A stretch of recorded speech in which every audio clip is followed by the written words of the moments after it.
My mission is simple, to make you money. I'm here to level the playing field for all investors.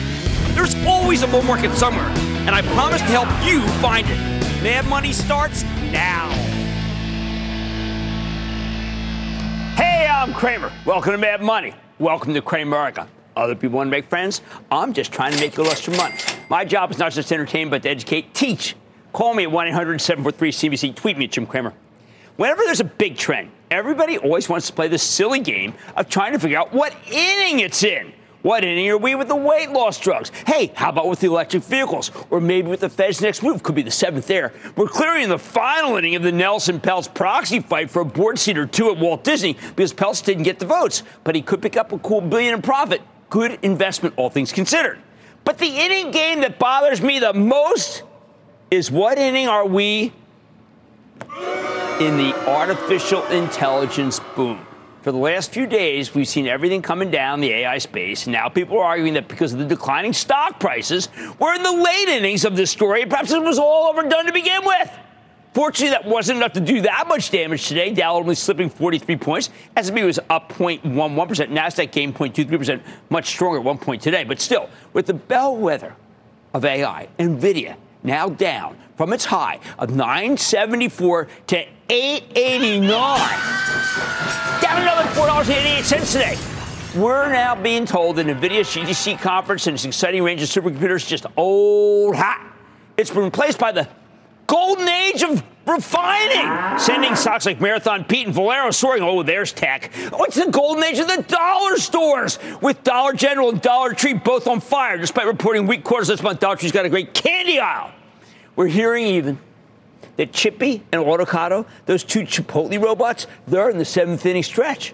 Move over, NVIDIA CEO Jensen Huang. It's all about the oils and the golds. They've got the mojo per share. To which I say, hold it. Enough already. When you hear all this inning talk and the accompanying bubble chatter, it's clear that lots of investors have no idea what AI is, let alone generative AI, or what it'll be used for, let alone how its adoption represents a genuine industrial revolution, right up there with the steam engine. In fairness, the reason they have no idea is because we really haven't even seen anything transformative from the AI camp just yet, or at least nothing that's all that visible. It's true that artificial intelligence has suffused the design, changed sales tactics for Salesforce, or onboarding for ServiceNow. There's no doubt that inference has influenced you to buy certain products on Amazon that you might otherwise not have known about. You may have stuck, you'd be with Instagram or Reels because of ultra-fast speed for video. Dell will make money connecting you to the NVIDIA world. Dell actually roared, by the way, to a new all-time high today. People remember that it's doing very well. But in terms of innings, I don't think the AI game has even started yet because the tech's still too slow to matter. The big gun computers that Jensen Huang rolled out, the ones that we saw when we were out there, they won't be in the data center until the fall. So let me tell you some of the things I see that are off the beaten track. They tell me AI is still in the batting practice stage, only for those who feel they need warming up. First, one of the best uses for AI is replacing humans to do repetitive jobs, what we used to call dead-end jobs, and that includes Chippy and Autocado. Now, I saw an autonomous forklift at the GTC that never breaks down and will one day be able to replace any human, except for it's actually more like replacing multiple humans, because it can operate 24/7. It can see around the corner. It ain't going to stumble. I saw a machine that was desperately trying to pick up a box, but couldn't because the box was actually too close to the end of an invisible wall, so the robot arm knew not to go near it. The next iteration would never be deterred by that, could pick up pretty much anything, and that's coming. Maybe a year from now, maybe shorter. I saw a robot bartender who could make me one of just 3 drinks, and they were mocktails. It was, look, it's a machine that can't be programmed yet to do everything a real bartender would, because the current NVIDIA chip that powers it can't process all of that. But the next one might be able to. I wanted to know if they could program the bartender to make a drink shaken or stirred in homage to James Bond. Robot exec said it's pretty much just a matter of time, especially if you can show it the right videos. Anything I can do, it can do better. How about a robot playing sports? The new ones that aren't out yet will be able to pitch a perfect game every time simply by watching videos of pitchers that have won perfect games, then matching those against what deficiencies the hitters have, again, by looking at the videos. Consider AI to mean that a robot will be able to do anything physical that a person can do, which allows that person to do literally anything else. I do not think AI will crush jobs in the aggregate, although it may replace a lot of undesirable jobs. We're coming from a world where those few who can code have an unassailable edge on everybody else. AI can level the playing field. Because these computers understand the spoken word, not just hard-to-learn code that you have to go to get a computer science degree to do. Sure, we won't need as many forklift operators, but you know what? Right now, we don't have enough people to do these many jobs in the first place. Don't forget, we still have a labor shortage in this country, and in many cases, wages are more expensive than most businesses would like or can even afford. Many other countries, by the way, have low birth rates, and they, too, need these machines. I experienced this in my old restaurants. Nobody wanted to do some of the jobs except the prices that made the restaurants operate at a loss. You didn't think of AI as a tool to start a business that you couldn't otherwise start. Okay, think about it like that. So, yes, we'll lose some jobs, but we'll also get more business formation that spurs new hiring that I think will exceed the lost jobs. The most difficult aspects of generative AI and large language models have to do with our inability to grasp what can actually be changed here. Other than a few very imaginative people who can think about what super speed might mean to computing, people like Jensen Huang and his colleagues at NVIDIA, we lack the ability to comprehend what the robots can really do, or what we can do if we're able to directly ask computers questions that we can't even think of now. We just aren't there yet. Because to see this, you need to be a visionary. Jensen can see the future out 10 years. That's all we talk about when I'm out there. Most of us have a hard time seeing things out 10 minutes. Which brings me all the way back to the stock market. We heard on Squawk Box today that Mets owner and legendary hedge fund manager Steve Cohen believes that AI cycle could be in 1995, not 2000. So, of course, what happens? People go crazy and they buy Dell up 8, they buy Broadcom up 2, these percentages. We decided to go back to some micro, to super micro. We go back to Micron, but not Intel because it blew up again, this time underestimating losses from the semiconductor foundry strategy it has. In this sense, the trajectory of artificial intelligence is similar to the trajectory of the PC. When Intel went from 386 to 486, we figured, okay, it's over. Who needs anything more powerful than that? Turns out we all needed the next generation of Pentium. We just didn't know yet. Bottom line, when it comes to AI, it's like the 286 is out. We're scoffing at the possibility of the 386 and the 486 down the road. Aren't we already going fast enough? My view, no. We aren't going fast enough because we just learned how to crawl. There could be a real riot when we stand up and learn to walk to the ballpark to catch batting practice, or maybe our national anthem. Let's go to Tyler in California. Tyler. Big booyah from California. How you doing, Jim? I like the sound of this, Tyler. What do you got going for me? Hey, based on 2001 tech bubble numbers, what is your price target for ARM? Well, my partner, Jeff Marks, and I talk a lot about price targets. We do not have one for ARM, but I do think that over time, I think that Renee Haas is just fabulous as a CEO, and I would buy that stock easily up 25 to 30 points without a problem. That's where I think the stock could head without, it was at 164. It can go up some more. Michael in Virginia. Michael. Booyah, Jim. Booyah, Michael. I've been watching you for years. Thank you. Last month, March 4th, I started to purchase shares of Zoetis around 187. I noticed that it's been trading down for about a month now. I'm down 13% in my initial position that I took. I've been building a position as we go along over the last month. I'm trying to figure out why the stock continues to pull back, and should I buy more? Okay, I think it's because of Merck Animal Health. I think Merck Animal Health is doing incredibly well. I do believe that Merck has a lot of competitive products to them, and that does matter. I also think that IDEX Labs is doing better. I don't think Zoetis is a sale here, but understand that Merck is a very powerful company that's doing a lot of things right, and particularly in animal health. Let's go to Trey in Texas. Trey. Jim, I bought a Ford Ranger pickup truck, and let me tell you, this beast is perfect for delivering pizzas and picking up groceries. That said, I'll probably buy a Chevy truck if I ever need some real payload. Speaking of payload, is GM a buy? I like GM very much, and the buyback is formidable, and I think the buyback has made it so that it's become a very good stock on any weakness. I have to tell you, I have the Ford Maverick, and I absolutely love it. And I had the Super Duty, and I think it's terrific. And I do think that stock is going higher, too, because we saw some fabulous numbers. Go listen to what Phil LeBeau had to say about hybrids. It's all Ford's time. All right, look, when it comes to advancing AI, some may say we're going fast enough. In my view, we're just learning how to crawl, and there could be a real riot if we stand up and learn how to walk to the stadium. On Mad Money tonight, CSX, holy cow, all aboard, has set up a special route from Baltimore to NYC to manage the impact of the Francis Scott Key Bridge collapse. I'm hearing more about that and about safety when it comes to rails. Then the small caps have caught fire as of late. So could that opportunity remain in the cohort, or has it moved too much? I'm digging into the details. And from blenders to vacuums, Shark Ninja has a place in your home, but should have a place in your portfolio. I'm sitting down with the company's CEO to get the latest in the story, so stay with Cramer.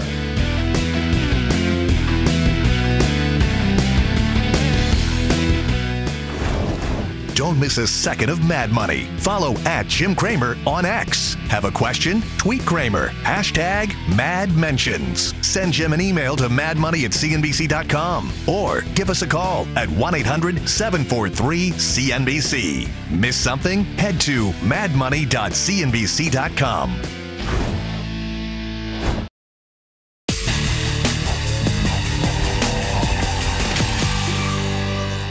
With the Port of Baltimore potentially closed for months in wake of the Francis Scott Key Bridge collapse, it was a little over a week ago.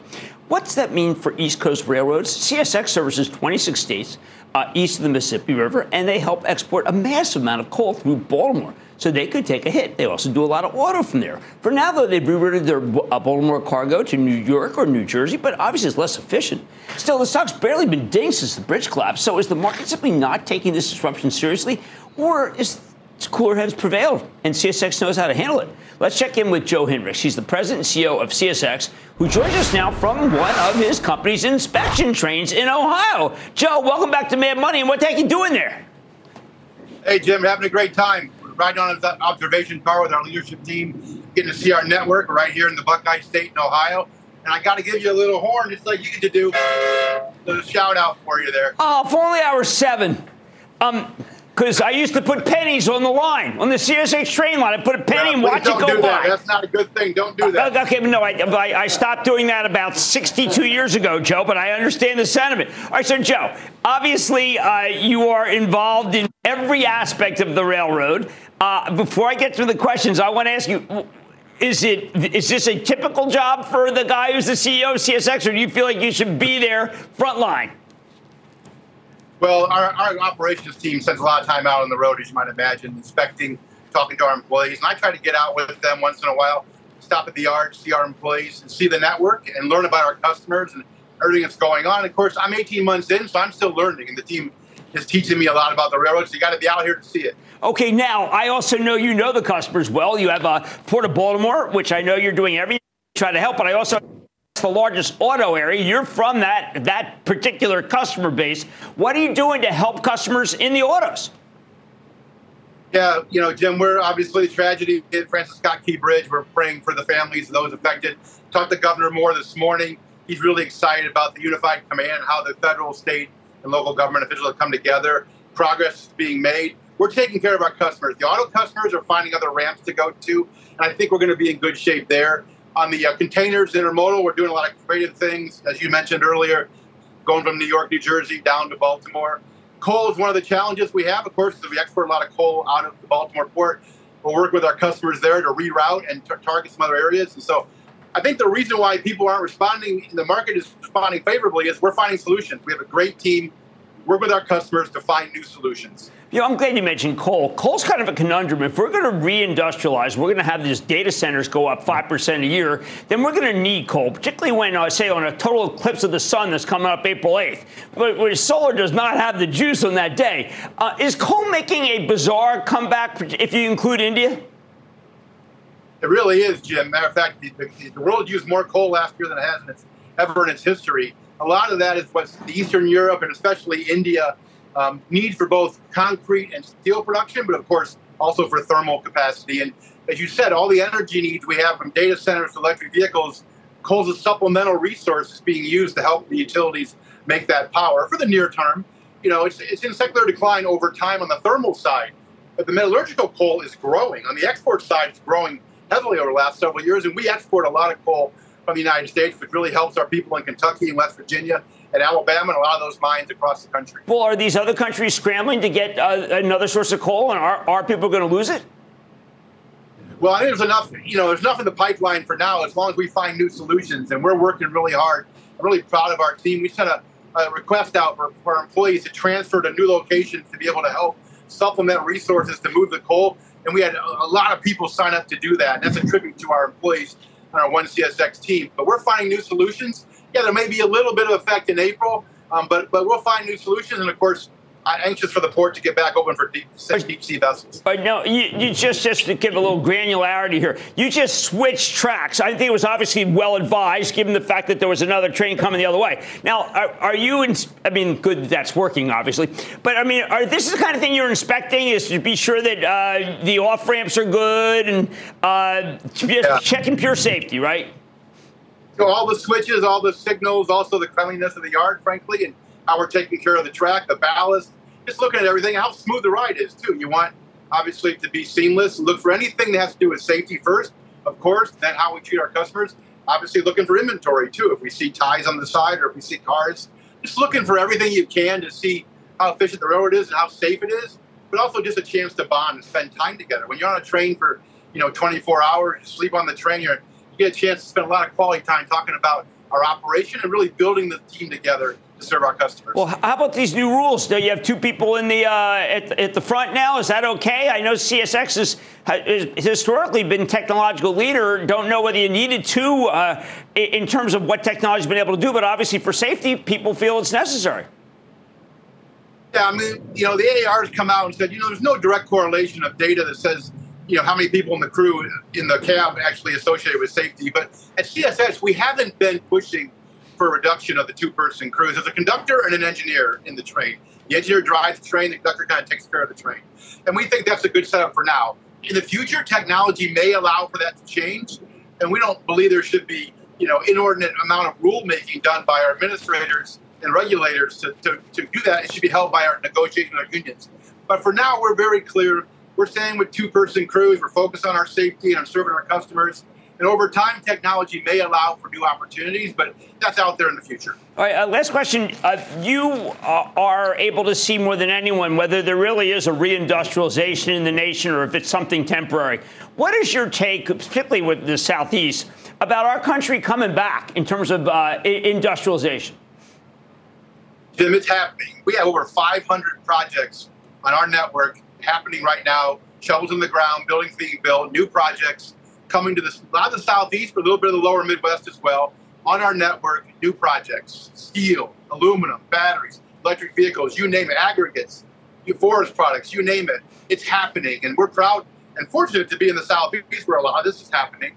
But we're seeing it, Jim, and it's coming to life. And between this year and the next couple of years, you're going to see a lot of that activity come to fruition. Well, look, I'm really thrilled about what you did in Baltimore. I know people were very concerned that it would take years, but it looks like it's just a matter of just a couple of days. And that's Joe Hinrichs, is the president and CEO of CSX, who's obviously coming from a darn train. Hey, Joe, great to see you. Good to see you, Jim. But be safe. We try to bring you everything we can here on Mad Money. Back after the break. Coming up, sweat the small stuff. Are sluggish small caps due for a big turnaround? Cramer has more next.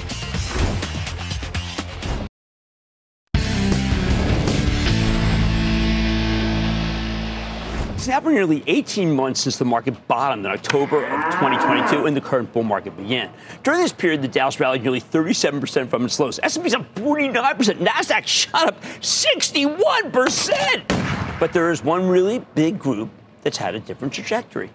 I'm talking about the small caps. When you look at the best proxy for the group, that's the Russell 2000. It didn't actually bottom until October of last year, a full 12 months after the major benchmarks. Since then, it has indeed caught fire, climbing a quick 27%. That matters. But while that's roughly in line with the other major averages, the Russell 2000 still got a lot of room to play catch-up, given how much the Dow or the S&P or the NASDAQ had already gained over the previous year. In fact, the small-cap index remains down more than 15% from its all-time high in November of 2021, when the market was still in love with ultra-speculative stocks. Meanwhile, the big benchmarks were hitting new all-time highs repeatedly here. They've been where the excitement is, not the small caps. So why have small cap stocks lagged everything else? And could maybe some of them be worth buying now that they're finally beginning to rebound? Let's start with what delayed this move. First, there's the composition of the Russell 2000. For the past year and a half, we know that this market's been mainly led by tech stocks, and the Russell 2000 simply has much less tech exposure than the S&P 500. And to say nothing of the NASDAQ, the S&P is almost 30% tech right now. Of course, the tech has shot up as being a percentage. Russell 2000 is just 13%, 30 versus 13. In reality, the S&P is even more tech-heavy than that. But Meta Platforms and Alphabet are technically classified as part of the communications services sector, not tech. And Amazon is classified as a consumer discretionary play, not tech. If you add just those three stocks to the tech category, guess what? The S&P is closer to 40% tech. Meanwhile, the Russell 2000 is heavy on some groups that have struggled during this period, like how about the regional banks, which had a very tough time after Silicon Valley Bank collapse, and the mini bank crisis that followed. Russell 2000 also has a lot of biotech companies, and those struggled for most of 2022 and much of 2023, too. This market didn't want regional banks and it didn't want speculative biotechs. People are losing too much money. Second, and more important, small caps tend to underperform in a higher interest rate environment. These smaller companies are the ones that most need to raise money. And for over a decade after the Great Recession, they were pretty much in heaven because they could borrow for next to nothing. But as the Fed began to raise rates aggressively, ultimately taking them to their highest levels in over 15 years, it became much more expensive for the small caps to borrow money and much more difficult to lock up alternative sources of funding. Stock market closed to them. And that's why the Russell 2000 finally bottomed once long-term interest rates peaked last October. It's why the index rallied like crazy in November and December. And it's also why the index has stalled out year to date. Long rates have started to climb again. So we talk about that a lot in the morning. I don't talk about it enough in the evening. Rates are going up. So why even contemplate picking up some small cap stocks? Like I told you, the small caps are hostage to interest rates. And I still think the ultimate direction for rates this year is going to be lower. I'm betting we'll get some rate cuts in 2024, maybe one or even two. Remember, I am in the camp that says the economy is humming strongly. And once the process of rate cuts begins, Wall Street will be willing to look at the small caps again in a very favorable light. Some market strategists I respect already believe the small caps are ready to make a nice move here. First is Tom Lee, head of global research at Fundstrat, who's been very bullish on the overall market for a while now, so therefore he's right. About 2 weeks ago, Lee came on CNBC's Last Call, where he predicted that the Russell 2000 could climb some 50% this year, basically saying the small cap index should go from around 2,000, where it is now, to above 3,000. I want to be in on that.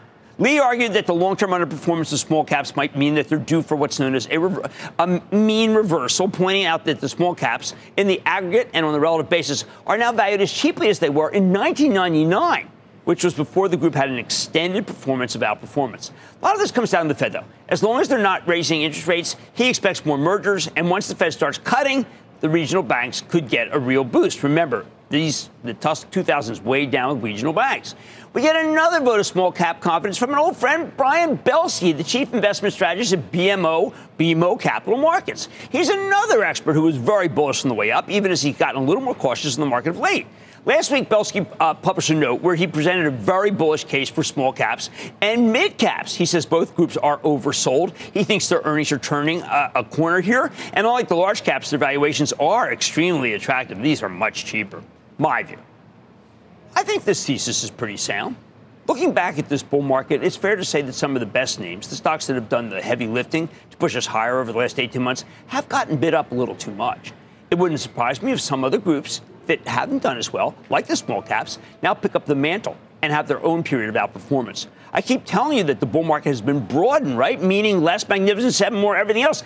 The Magnificent Seven is a donor to the Russell 2000. In particular, small caps can work if interest rates do indeed head lower this year. Of course, that feels like less of a certainty than it did a few months ago or even a couple of weeks ago. And I'm aware that lower rates are less likely if inflation continues to stay stubborn in certain areas, like housing, like insurance, or even some commodities. But at this point, I believe the Federal Reserve is done tightening. And the only questions are when they will start cutting rates and how many rate cuts they'll ultimately have this year. The moment Jay Powell blesses us with rate cuts, the small caps should indeed catch fire, which means you need some exposure to this group beforehand, or else you're going to miss the move. And that is why, starting tonight, we're going to be running a series on the best small cap stocks. Tomorrow, I'm going to get specific. I'll give you more small cap picks for the next few days after that. The plan is to go sector by sector, looking at the groups that are most heavily weighted in the Russell 2000, the industrials, the healthcares, the financials, tax, consumer discretionary.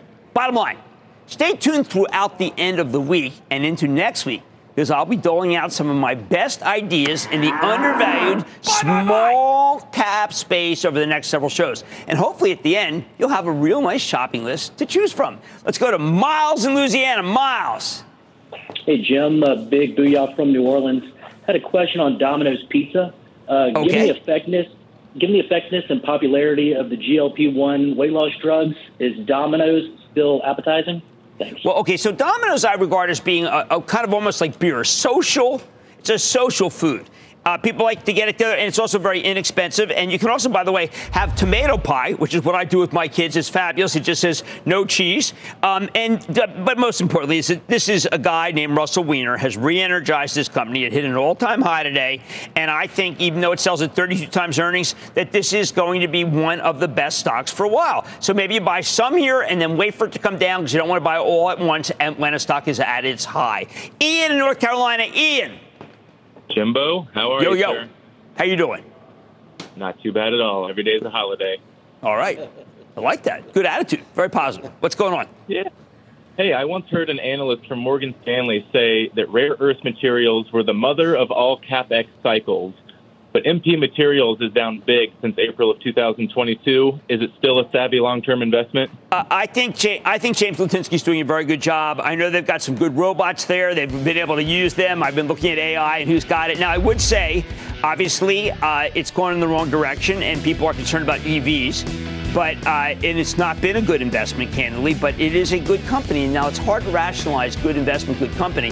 But I will say this, you're certainly not getting in at a high price. Right, we don't know exactly when we will start cutting rates, right? We just have an idea. But when they do, I think it's the small caps going to have a nice time, including a stock like MP Materials, frankly. Much more Mad Money at. Trying to get a read on the impact social media has on retail, look no further than Shark Ninja. I'm hearing how the company's meeting the needs of consumers through the use of TikTok and beyond. And speaking of the consumer, Ulta had investors worried about spending today. But are the concerns warranted? I'm going to give you my take. And I got to tell you, it's not the same that you heard. And a lawyer calls rapid fire tonight's edition of the Lightning Round. So stay with Cramer.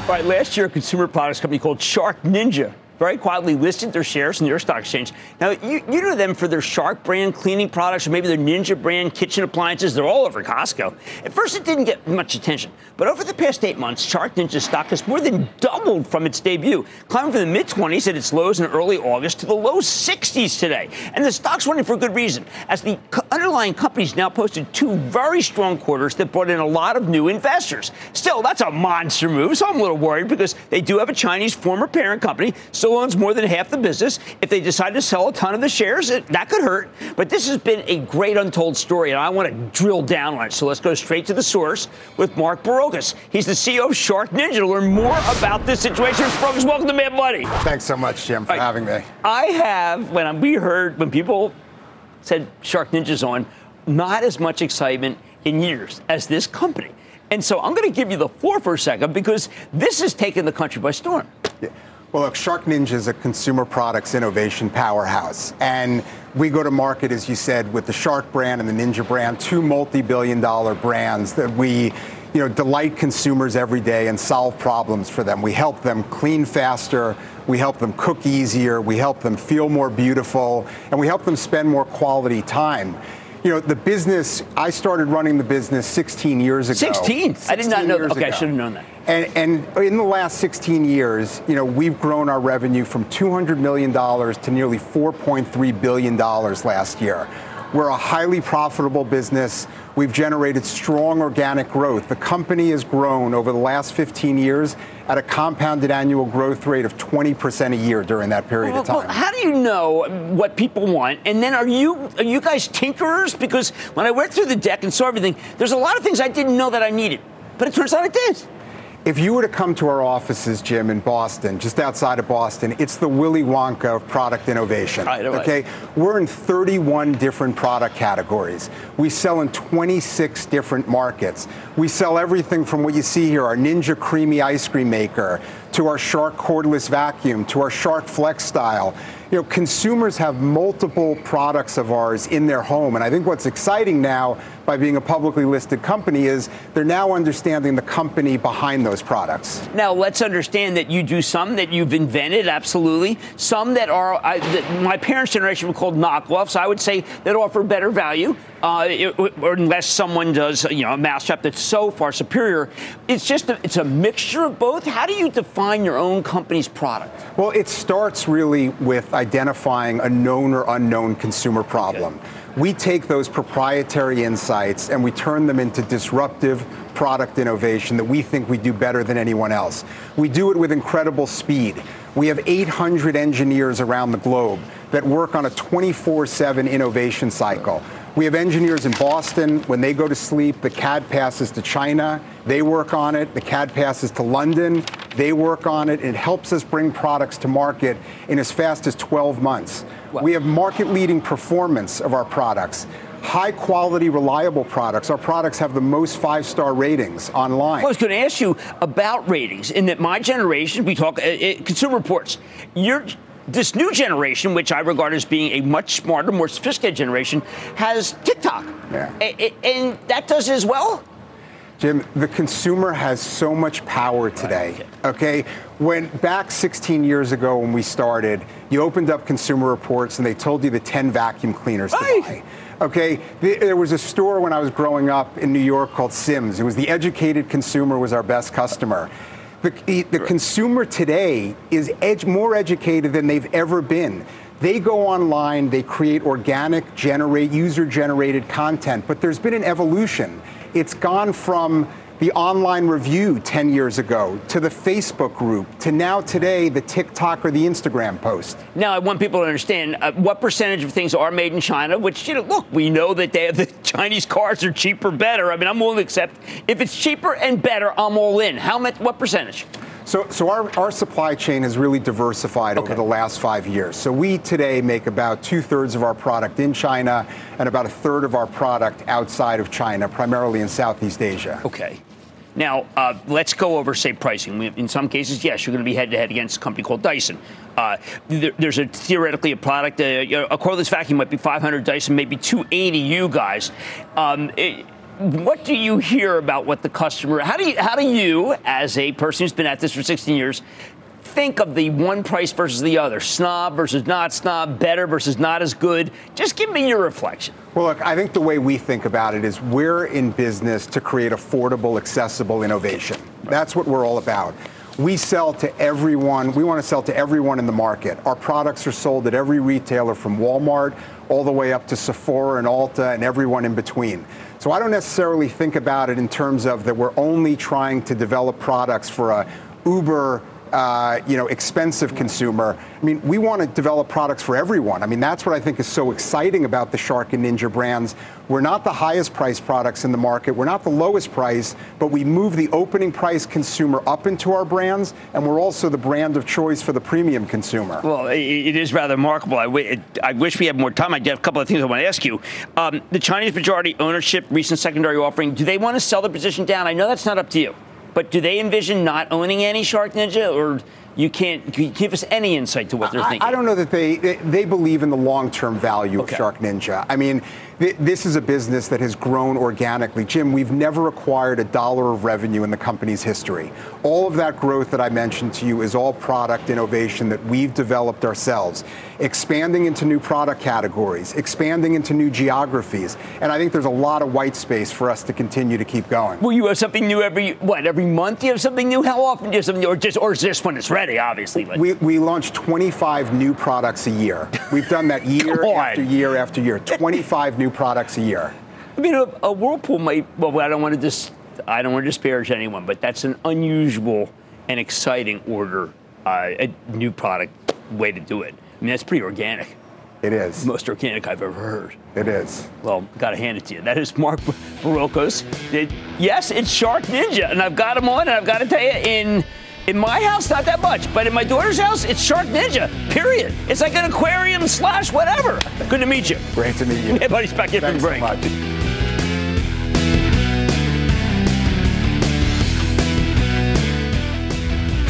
When we return, master the markets one stock at a time. The lightning round is up next.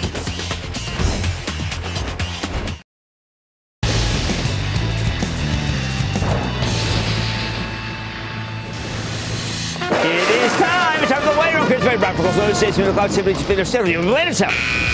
And then the lightning round is over. Are you ready, Steve? Time for the lightning round. Let's start with Steve in New Jersey. Steve. Hello, Jim. How are you doing today? I am doing well, Steve. How about you? Oh, very good. Thank you. First, I'd like to thank you for all the teachings that I've learned from you over the years. Thank you very much. You're welcome. My question is regarding a recent position I took in Next Tracker. I noticed it got downgraded, and its competitor, Array Technologies, got upgraded. I was looking at some of the numbers I had on there. I got to tell you, Steve, I read that downgrade. I think Next Tracker is good. I think Shug came on recently. He tells a good story. I thought it was just someone just trying to make a little noise. I would be a buyer of that stock right here, 52. Let's go to Matt in New York. Matt.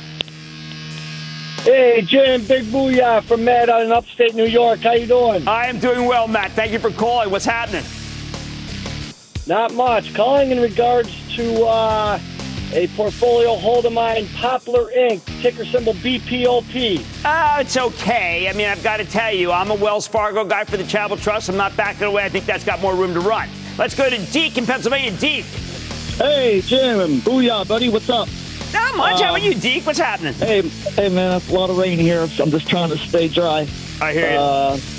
I bought Viper Energy some years back, and it had a pretty good dividend payout, and now it's shrunk down to nothing, but it's going up in cash value. What do you think I should do with that?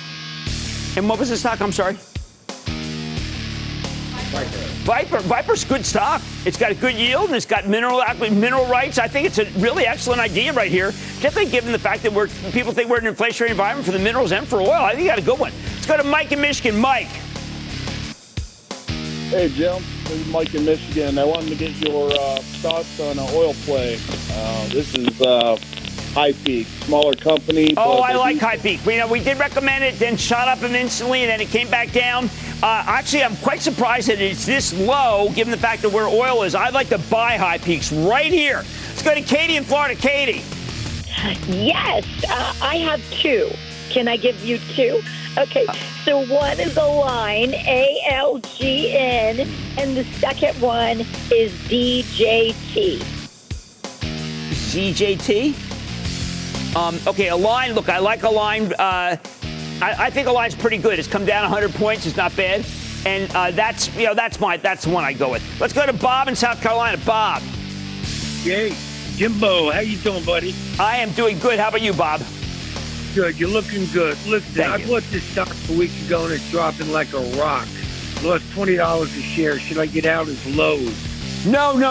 Marvin Ellison's doing a good job. Both stocks have been coming down. People feel that maybe the do-it-yourself guy has stayed away. That's not right. You don't want to sell this stock into what is basically the Christmas period, which is gardening. I do not want you to sell lows right here. Let's go to Bill in New York. Bill. Yes. You're up, Bill. Okay. Is he going to talk to me right now? Yeah, Bill, you're on. It's Jim. Okay. I'm speaking to you. Jim, I'm trying to find out some information on a company called GXO Logistics. Yeah, I mean, a contract logistics operator. Now, we had Malcolm Wilson on a couple times. Yeah, I think it's okay. Look, I felt it was XPO, and when XPO was done, I said, fantastic, hallelujah, and moved on, and I have not looked back. Let's go to Bill in Illinois, please. Bill. Hey, Jim, you're looking great, buddy. This is thank you, Porter. from Illinois. I've got some question for you on Norwegian Cruise Line. Of course. They came in to... I think Norwegian Cruise is good. I think Royal is better. RCL is my guy. I'm sticking with RCL. And that, ladies and gentlemen, is the conclusion of the Lightning Round. The Lightning Round is sponsored by Charles Schwab. Coming up, cosmetics at first blush. The retail rival that has an old Cramer fave in search of a touch-up. Next.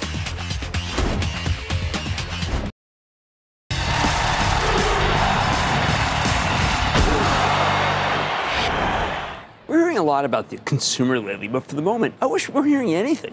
The consumer's strong. The consumer's weak. The consumer's how come politics. The consumer's worried about oil price. The consumer, enough already. Sure, we're experiencing what could be a lull in spending, maybe. And that's what I see in the stock of Starbucks, where there's clearly an expectation of a better second half, which, by the way, is code for the first half's no good. Things have certainly been better at Ulta Beauty, as we found out today after their not-so-hot presentation at the JP Morgan Retail Roundup Conference sent the stock plummeting nearly $80. But Dave & Buster's last night put up better-than-expected numbers. Signet raised its earnings guidance substantially. And this guidance, it just tops what they gave 2 weeks ago. But then again, Signet's buying back the equivalent of 4.1 million shares. Big deal when you only have 45 million shares outstanding. So the earnings per share forecast gets boosted by the buyback. But it's still important because the stock had pulled back hard after that last quarter. RH, Steel Restoration Hardware, hasn't been performing too well since its last report. But then again, it shot up 20% in the immediate aftermath of the quarter. Hey, it's digesting the gains. Levi's reported excellent numbers after the close this evening. Strong performance all the way around, which brings me to the conundrum of retail in general. As someone who's been steeped in retail from my parents, I know this is the least consequential period to make a judgment about the health of the consumer. They don't correlate. I think CEO Dave Kimball, he's CEO of Ulta, he lowered the boom on his own stock today. He certainly made some cogent points about what he called societal factors when he talked about his firm's recent sales at the JP Morgan Retail Roundup. I want you to listen to this. He said, quote, economically, there's kind of mixed data points around the economic situation for the majority of consumers with healthy employment rates, wage growth, but also pressures that we see with rising credit card debt, student loan dynamics, other pressures that we certainly see within our guests, end quote. Then he goes on, quote, we know what's going on in the world, whether it's some of the political challenges, global complex, and then our political environment here as we go through an election year, end quote, which he says creates a, quote, soup of activity. All right, I get all this. But to me, as I read through the Ulta conference call, I was struck by an obvious surge of competition from Kohl's, which has nameplated its Sephora stores within a store right below its own name. I think Ulta is suffering from more points of competition, which Dave did mention, and not the so-called soup of world events, which may account for some, but not all of the underperformance. Here's where I come down, honestly. I simply don't believe anything of consequences happening to the consumer as long as employment remains strong, because that's the true tell of spending. And we still got a 3.9% unemployment rate, and that's pretty fabulous. This is a noisy moment, but not one that should impact stocks. There's no new frugality. There's not a fear of losing jobs. There's no big holiday spending slowdown because there are no holidays. It's easy to extrapolate from instant information, but a lot of this stuff will mislead you because it's not big enough to move the needle. I say make the most informed judgments you can, but don't make snap judgments based on what amount to inconsequential events. I think Ulta's decline comes courtesy of a Kohl's that's now run by Tom Kingsbury, a legend, a total heavy hitter who turned Burlington stores into the powerhouse of the discount space. I never thought of my Kohl's as a Sephora, but now Sephora's name is right next to Kohl's in the front of the store. And Sephora has great prices with, Ulta-like, terrific selection. And I got to tell you, Sephora has been a dominant player in this segment. I think these retail moves are pretty much happening at random. Wake me up on Friday when we get the labor report. If the numbers are strong, there's no reason to worry about the consumer. If the numbers are very weak, the Fed will cut rates and the consumer will get a boost. Good scenarios both. For now, nothing's changed, even as people want to make something out of nothing. The soup, I say it's the competition. Politics, no impact. And spending, no holidays. So no changes. Leave it at that. I like to say there's always a bull market somewhere. I promise I'll find it just for you right here on Mad Money. I'm Jim Cramer. See you tomorrow. Last call starts now. All opinions expressed by Jim Cramer on this podcast are solely Cramer's opinions and do not reflect the opinions of CNBC, NBC Universal, or their parent company or affiliates, and may have been previously disseminated by Cramer on television, radio, internet, or another medium. You should not treat any opinion expressed by Jim Cramer as a specific inducement to make a particular investment or follow a particular strategy, but only as an expression of his opinion. Cramer's opinions are based upon information he considers reliable, but neither CNBC nor its affiliates and or subsidiaries warrant its completeness or accuracy, and it should not be relied upon as such.